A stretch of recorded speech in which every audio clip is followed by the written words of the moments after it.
Mignonne, allons voir si la rose, qui ce matin à voix d'esclose, sa robe de pourpre au soleil, a point perdu ceste vesprée, les plis de sa robe pourprée, et son teint au vostre pareil. Là, voyez comme en peu d'espace, mignonne, elle a dessus la place, là, ses beautés et les séchoirs, ouvreillement marastre nature, puis qu'une telle fleur ne dure que du matin jusqu'au soir. Donc, si vous me croyez, mignonne, tandis que vostre âge fleuronne, en sa plus verte nouveauté, cueillez, cueillez vostre jeunesse, comme à ceste fleur la vieillesse fera ternir vostre beauté.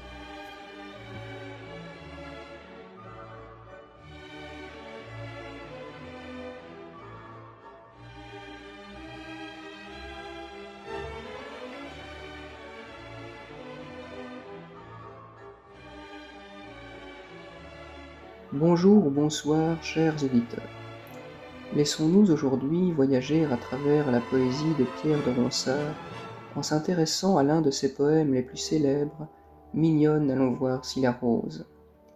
L'on retrouve assurément, dans les odes de Ronsard, toute l'expression lyrique du poète latin dont il s'inspire, en l'occurrence Horace, auteur du 1er siècle avant Jésus-Christ, éminemment connu pour ses odes et notamment pour sa phrase célèbre « Carpe diem quam minimum credula postero », qui signifie littéralement « Cueille le jour et sois, à l'avenir, la moins crédule possible », ce qui peut être plus librement traduit par la phrase plus conventionnelle « Cueille le jour sans te soucier du lendemain ».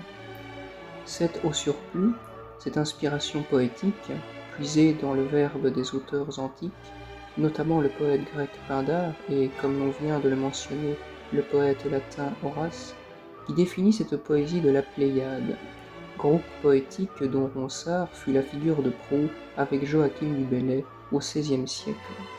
Tout cela institué dans le dessein d'exaucer la langue française au plus haut de sa richesse et de sa pluralité.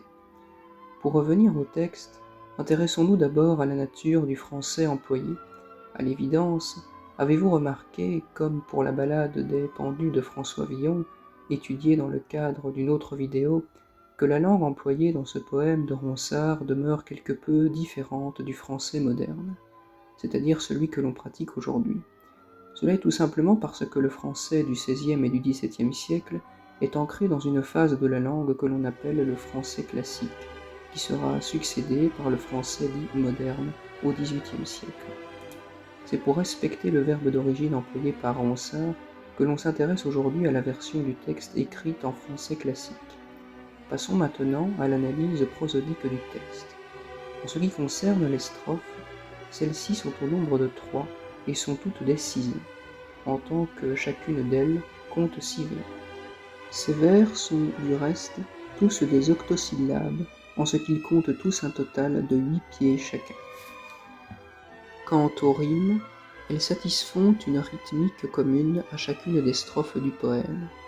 En effet, les 3 sizains commencent par une rime plate, suivie de la première partie d'une rime embrassée, également appelée rime alambiquée dans le modèle ABBA, à laquelle succède une nouvelle rime plate, finalement suivie par la seconde partie de la dite rime embrassée.